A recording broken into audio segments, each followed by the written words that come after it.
It is a constant struggle because my faith and my training offer me different visions of what is true, right? And a physicist needs to see something solid in his laboratory to know that that something is true.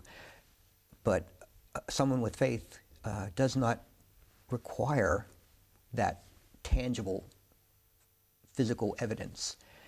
And so these two requirements are in my head all the time, and I find the faith constantly challenged by experiment. But I think that's something that I've been able to live with. There's a popular view that in some ways science has replaced God, that we don't need God anymore because we've got these rational scientific processes that can explain things that used to be mysteries. How would you respond to that?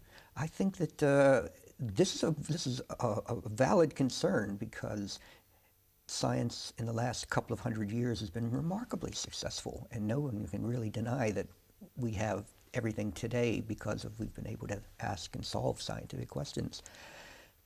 But for the longer part of history, human beings have had religious inclinations, whatever Christianity or the three major monotheistic religions. So that's in a sense much more natural for human beings. So I don't think in the overall picture of humanity that God has been replaced. There are a select few people that we can point out, high-profile people who have replaced their beliefs with a total scientific viewpoint, people like Richard Dawkins, for example. Yeah. But this type of belief is not normal for the human community as a whole. Faith is normal.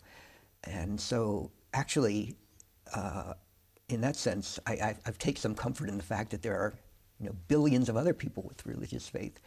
It does seem unusual, or this is the perception externally at least, that for somebody of faith to be in a high-profile scientific position, that whilst an expression of faith is normal within humanity, it does seem unusual given the work that you do.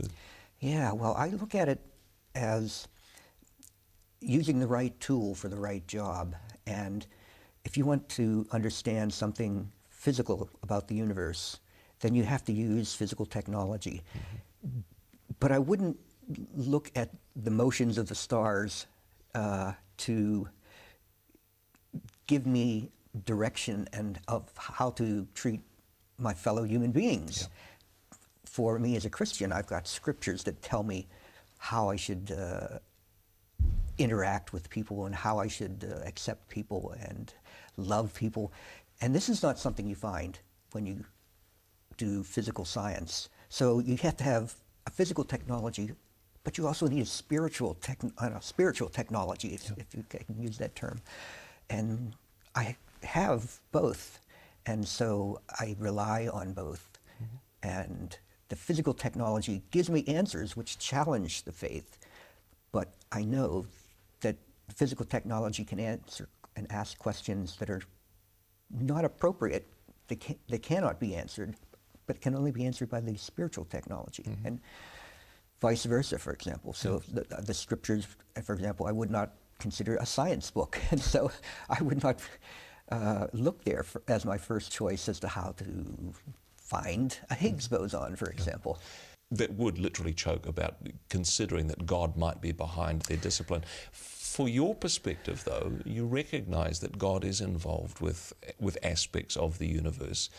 To say that this particle, that God is behind this aspect of the universe as he is behind all others, in some ways, that's less of a bridge to cross? Well, it's a little bit redundant. I mean, picking out one particular particle and saying that's God's particle and these aren't. Is that what it means?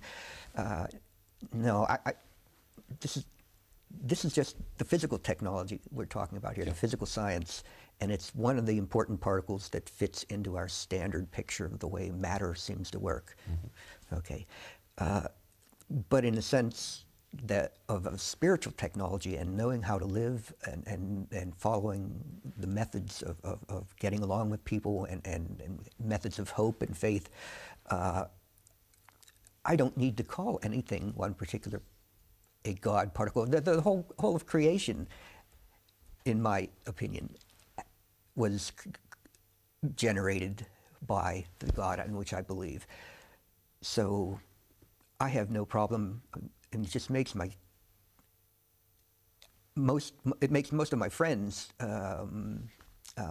anxious, Yes. because a lot of them are either agnostic or atheist. More agnostic, I think I would say, because they like to be convinced by evidence.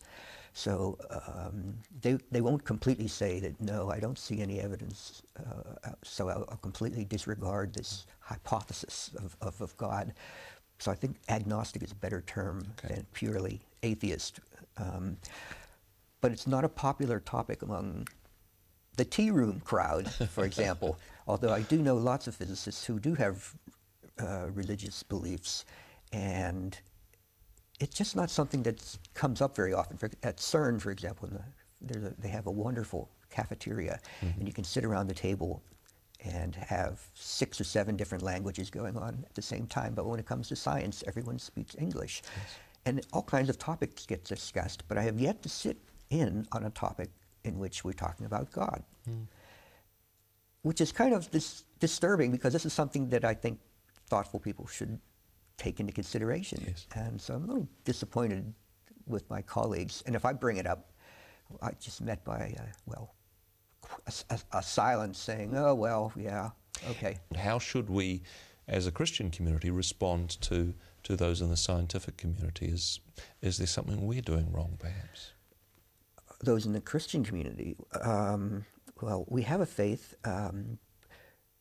but I think we shouldn't try to look for a validation of our faith in the physical world. And this is why I try to separate the physical technology from the spiritual technology. You can't ignore the physical technology, because if you go to the hospital, you're going to want the best medical care, right? And that's a science question. But when you are feeling terrible and you need advice and you need someone to listen to you, you can having the best physical technology available isn't going to help you as much as either praying, or, for example, or just having another person of faith to talk over things with. And this is a very human activity, so I don't think Christians should feel threatened by science at all. For you personally, David, does the work that you do in nuclear physics, does that encourage you in the answers and I suppose the beauty of the mathematics? Does that reinforce the views and the faith that you have? I think it does, because we're gifted with sentience and intelligence, and these are gifts, and we can use these gifts to discover wonderful things about the physical world. And that's one way, by using your gifts, that I would worship God, just by using these gifts that we're given. So I think that's what helps keep me reconciled, that I'm using the gifts to explore this wonderful physical creation. And my faith tells me that somehow this was created by a God who cares for people, and this universe is his way of getting people here.